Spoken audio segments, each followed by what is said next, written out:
we have to talk about something we alluded to. Ryan Gosling. He is in talks to star in Shawn Levy's upcoming Star Wars movie. This comes from the Hollywood Reporter. I'll give you some details before throwing it over to Ricky Flex, but Shawn Levy has been developing a Star Wars feature since 2022. And Jonathan Troper, who collaborated with Levy on This Is Where I Leave You and the Adam Project, has been working on a script for about a year. It's unclear when Levy's project is set in terms of the timeline of Star Wars. Apparently, it's going to be a standalone movie, Ricky.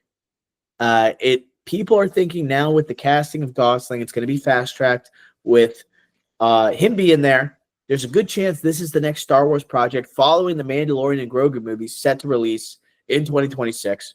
They're saying with this fast track, shooting may happen this fall. I just want to get your initial reaction to hearing that after all the talk about Ryan Gosling. Is he going to join a major franchise? He's a different man since The Gray Man. He is not the same guy from Blade Runner 2049. He doesn't want to take on darker roles.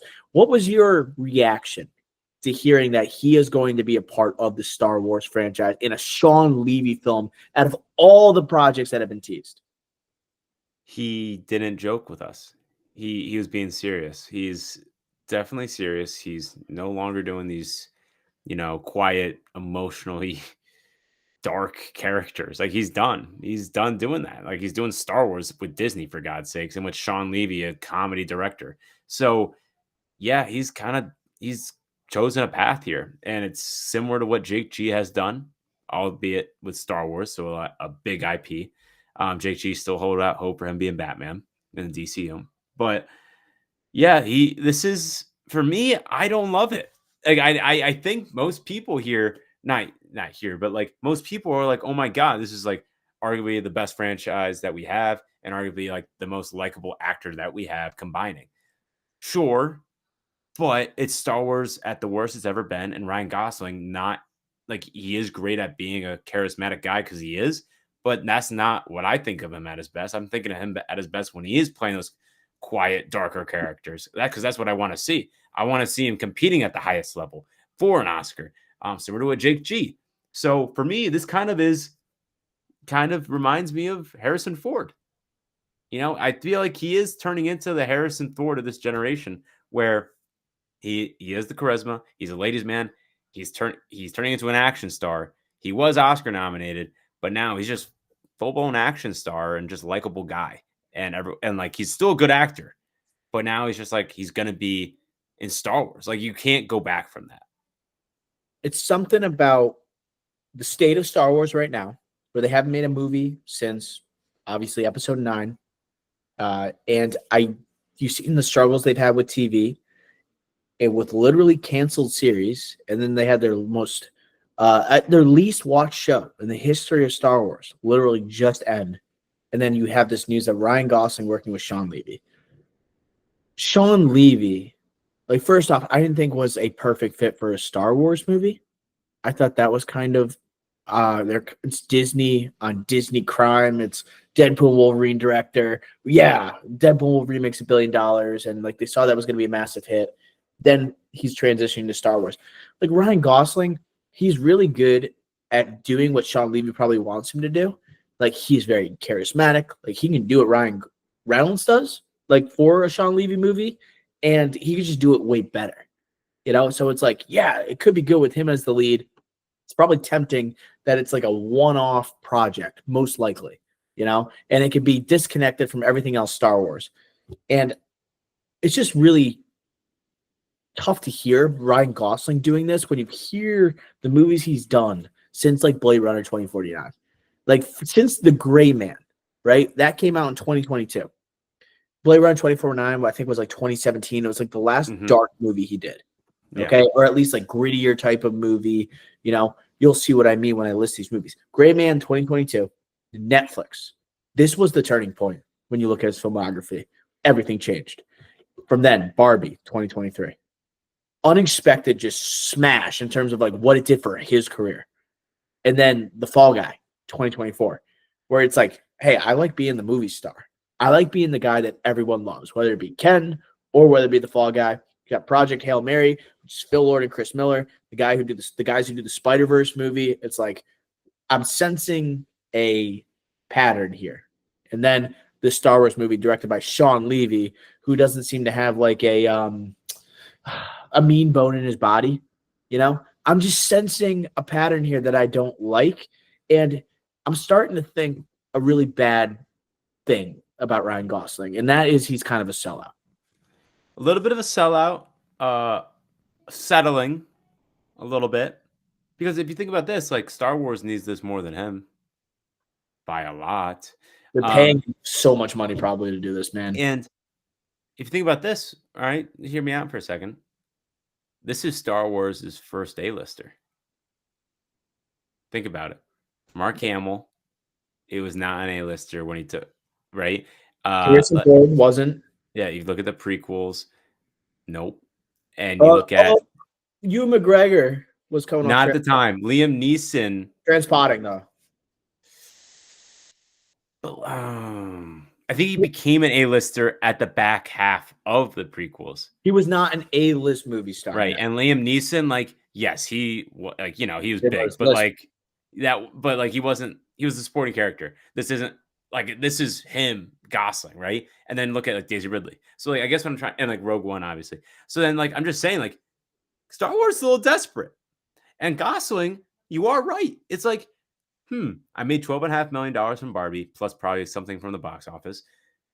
I could probably get more as Star Wars because I'll tell you what, if like this will be outside the Skywalker era saga, I still think this makes $1 billion.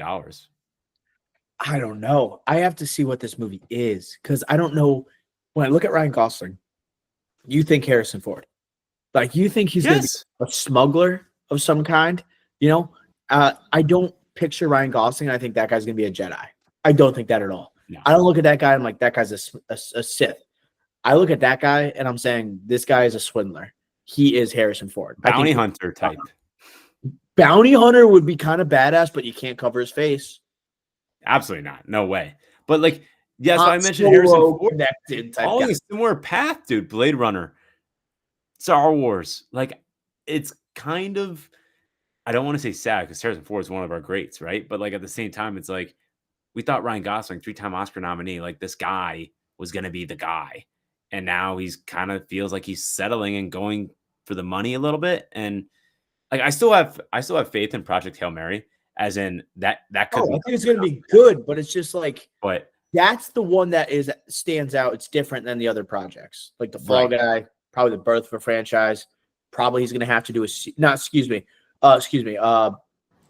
Gray Man, birth of a franchise. Probably he will have to do another one. Probably, I would think.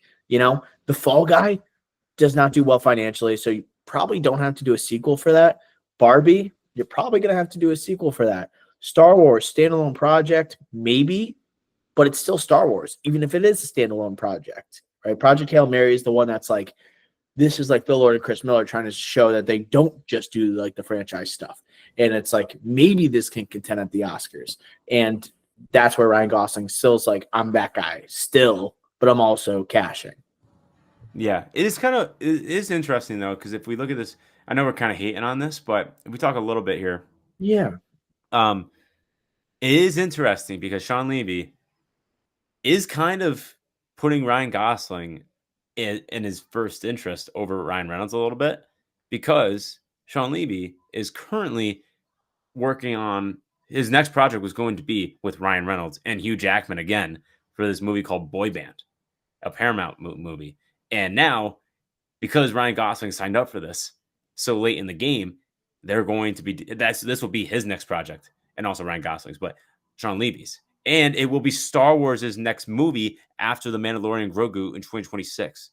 So this just shows you how much resources and prioritization all these people have for this movie.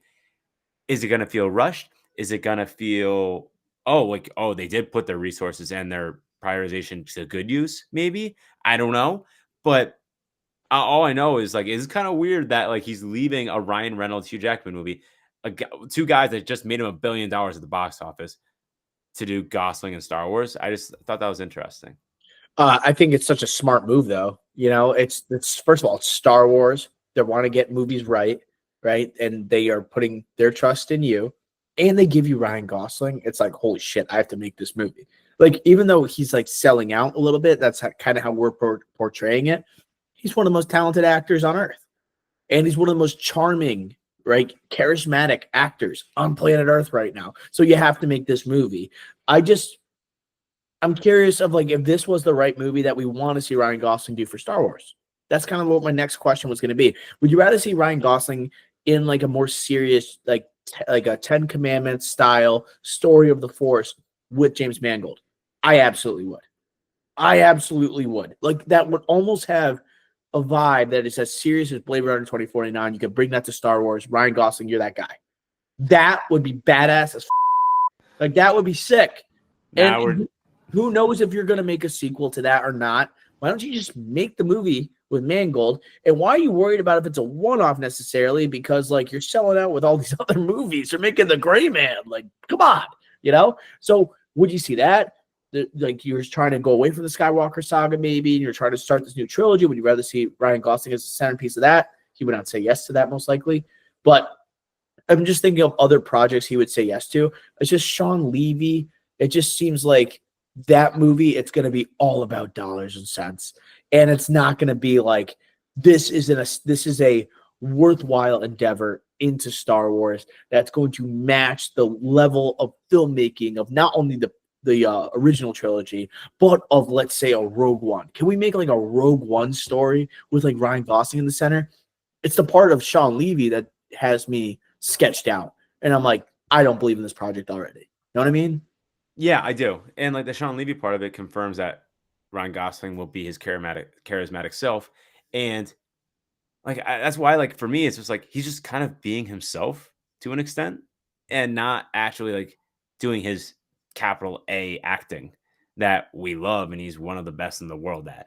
And I think if he could do his capital A acting in a Star Wars project, I think it's something Star Wars needs. Look at Andor, how successful it is critically.